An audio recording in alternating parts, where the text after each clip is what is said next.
A lei dada aos judeus no Antigo Testamento determinava que o leproso fosse desterrado para fora do convívio da sociedade. Naquele tempo, a lepra era incurável, por isso, na Bíblia, ela aparece como figura da mais temível enfermidade espiritual, o pecado.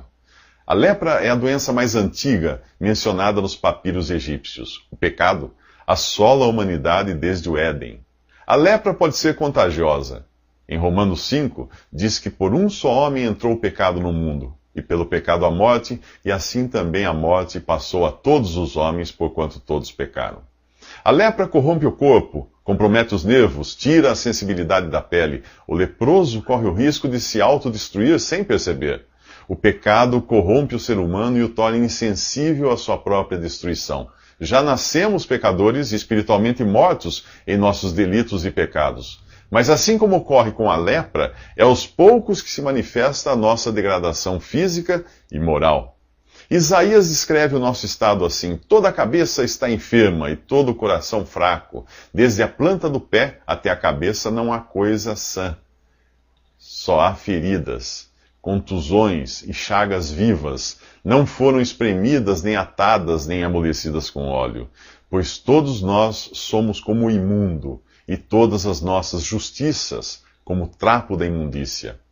O pecado é como um aguilhão, o anzol, que fisga o homem e o arrasta para a inevitável morte, enquanto ele se debate para permanecer vivo. E não acaba aí. No livro de Hebreus diz que aos homens está ordenado morrerem uma só vez, vindo depois disso o juízo. Se a morte física determina o fim de toda esperança nesta vida, o juízo de Deus sela o nosso destino eterno. Esta palavra juízo não é no sentido de um julgamento para ver se o homem é ou não pecador, se merece ou não a condenação, pois pecadores e culpados todos nós somos por natureza. No juízo, Deus irá lavrar a sentença eterna para aqueles que não tiveram os seus pecados lavados pelo sangue de Jesus. Lázaro representa o ser humano morto e sem esperança de cura. No Antigo Testamento, os sacerdotes examinavam regularmente o leproso. Curiosamente, quando a lepra tinha coberto toda a pele, da cabeça aos pés, o homem era declarado pelos sacerdotes como curado. Antes de seu maior milagre, Jesus espera até que o pecado cubra Lázaro da cabeça aos pés, com a sua mortalha final. Ele espera a morte cantar a vitória. O Lázaro que sai do túmulo prefigura cada salvo por Jesus Cristo, cada um em quem se cumprirá o que Isaías profetizou e Paulo endossou com essas palavras: tragada foi a morte na vitória. Onde está, ó morte, a tua vitória? Onde está, ó morte, o teu aguilhão? Nos próximos 3 minutos nós vamos conhecer a lista das celebridades de Deus. Se gostou do vídeo, siga a gente para não perder os próximos. Os incrédulos fariseus e saduceus pedem a Jesus um sinal do céu. Fariseus e saduceus eram duas seitas dos judeus que não concordavam entre si, mas que se uniram contra Jesus. Um sinal do céu. Se você já leu os evangelhos ou acompanhou esta série até aqui, irá concordar que só faltava o céu cair na cabeça deles. Aqueles que sabiam interpretar o aspecto do céu para fazer a previsão do tempo, eram incapazes de interpretar os sinais dos tempos para identificar aquele que veio do céu, que estava ali na frente deles. Todos os sinais de que precisavam estavam diante deles e podiam ser conferidos pelos livros dos profetas que previram a vinda de Cristo. Eles assistiam uma espécie de replay ao contrário. Todos nós gostaríamos de viajar ao passado para conhecer algum personagem dos livros de história. Ali era o contrário.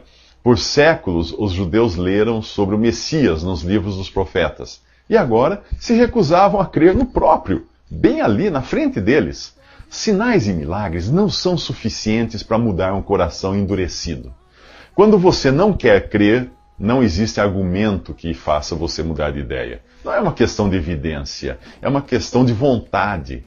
Havia mais uma profecia do Antigo Testamento que estava para se cumprir, e aqueles mesmos religiosos teriam parte ativa nela, quando entregasse o seu Messias à morte. Era o que Jesus chamava de sinal de Jonas, que foi engolido por um grande peixe e saiu vivo de suas entranhas. Ele seria engolido pela morte e ressuscitaria no 3º dia. Mas nem todos eram como aqueles religiosos. Se por um lado você encontra a incredulidade e oposição dos religiosos judeus, por outro você encontra pessoas que aguardavam pelo Messias e viram em Jesus a concretização de suas expectativas.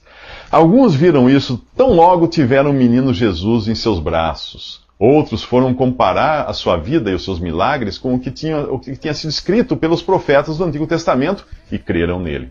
É provável que alguém, até ao ver aquele homem ensanguentado, pregado numa cruz como um animal sacrificado, tenha se lembrado do que dissera João Batista, o precursor do Messias: eis o Cordeiro de Deus que tira o pecado do mundo.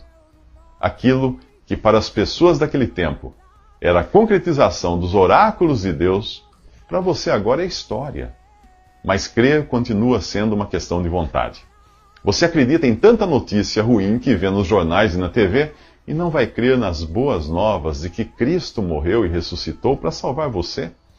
Ser incrédulo não significa não ter religião. Há muitas religiões que levam as pessoas à incredulidade por alimentarem os seus fiéis com fermento. É o que você vai ver nos próximos 3 minutos.